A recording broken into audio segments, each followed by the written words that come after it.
certos comportamentos e características do nosso povo. Talvez sejam resultados de consequências históricas. Talvez seja resultado dessa cultura tão miscigenada. Não dá para saber ao certo de onde provêm esses defeitos, mas é certo que eles estão presentes do norte ao sul desse país. Não que tais sejam exclusividades brasileiras, apesar de que nas terras tupiniquins pareça muito mais acentuado que em outros lugares. Brasileiro reclama de tudo e não resolve nada. Apesar do abuso desse ato, o problema não está em reclamar, o problema está em apenas reclamar. Não existe o hábito do segundo passo por aqui.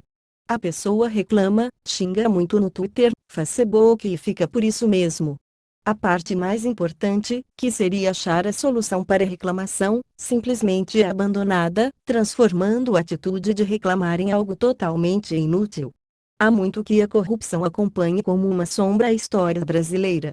Parece que desde o princípio de Tupinique ao Brasil, nos seus primórdios, desde a chegada dos primeiros colonizadores, as práticas de favorecimento pessoal, tráfico de influências, trambicagens, maracutaias e desvios de dinheiro público têm sido uma constante.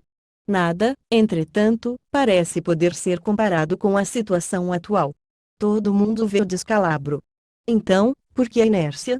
Cadê as multidões que não se queixam? O governo foi capturado por quadrilhas que se abrigam em determinados partidos políticos e atuam impunemente com a displicência ou cumplicidade da presidenta e sua gangue. Dilma teme a opinião pública e sabe que o escudo Lula não é tão válido para ela. Lula pôde defender ladrões o quanto o quis. Nada o atinge. Já Rousseff não pode apelar a essa blindagem. Nesses poucos meses de governo Dilma, foi trazida à tona uma parte dessa lama repugnante que é produzida nos porões governistas. Alguém duvida que haja muito mais? Talvez um Mediterrâneo tenha sido exposto, mas se mexerem, ainda se defrontarão com um Oceano Pacífico de ladroagem e tungagem sem freios. E justamente de onde deveria se esperar pela decência e pela ética. O PT não era a salvação? Pois bem. É preciso lembrar, entretanto, que grande parte da responsabilidade por esse descalabro é da população, que vem assegurando, a cada eleição, a continuidade dessa forma de se fazer política. Como pode-se dizer que o brasileiro é bom e os seus governantes é que não prestam? Como pode um cajueiro dar uvas, ou uma parreira dar melancias? A falta de consciência política é terreno fértil para a proliferação da demagogia, das besteiras, das enrolações e das soluções fáceis que nunca resolvem, só maquiam os problemas. Não confio em soluções mágicas, em gente que se diz a salvação, a redenção, e parece que não é de vassoura que Rousseff precisa para faxinar de verdade seu governo. É de decência, de coragem, características tão escassas nesse anêmico e trôpego governo. Esse comportamento ocorre quando um cidadão age de acordo com aquilo que os outros pensam, e não por aquilo que ele acha correto fazer. Essas pessoas pensam assim: se o outro não faz, por que eu vou fazer? O problema é que, se ninguém diz nada e consequentemente nada é feito, o desejo coletivo é sufocado. O brasileiro tem necessidade de pertencer a um grupo. Ele não fala sobre si mesmo sem falar do grupo a que pertence. Impostura, fingimento, simulação, falsidade.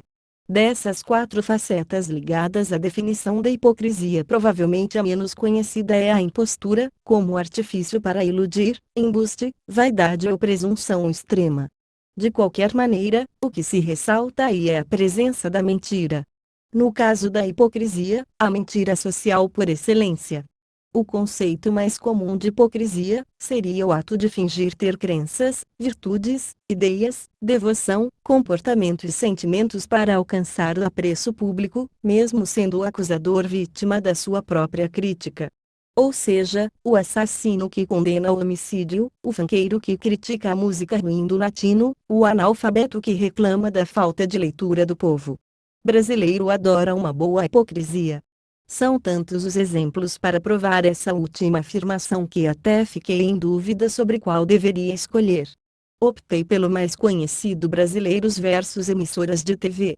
Não deve ser novidade para ninguém que o brasileiro critica e repudia programas de TV aos quais assiste. o maior exemplo de hipocrisia brasileira, mostra a real face desse povo. De um lado, pessoas engajadas, criticando, dizendo para os outros não assistirem o programa. De outro, um dos programas com uma das maiores audiências da era dos reality shows. Nem é preciso ser especialista comportamental para saber que alguém está mentindo nessa história, ou precisa. De maneira semelhante temos o Zorra Total, o programa mais odiado pelo público brasileiro e líder de audiência do seu horário. Horas, de onde provém essa controvérsia se não da mentira e falsidade de alguns que condenam diante do olhar alheio, mas, no aconchego do seu lar, passa parte do seu tempo livre assistindo esses programas. Além dessa hipocrisia direta temos a hipocrisia indireta. Assumindo o mesmo exemplo anterior, podemos dizer que é um hipócrita de forma indireta aquele que reclama de quem assiste BBB, alegando que o último é um programa sem caráter cultural, contudo, não perde o jogo de futebol de quarta à noite ou mesmo faz questão de assinar um canal de TV exclusivo de futebol. São dois lados de uma mesma moeda. O negócio é que o Brasil não foi feito para ser nação, isso aqui foi feito para ser colônia. Essa mentalidade é que é ancestral de sempre tirar vantagem. Aqui muitas vezes burlar uma lei, ou mesmo ser desonesto é motivo de orgulho. Se você segue as regras é tido como um idiota. Isso nunca vai mudar pois é inerente ao povo.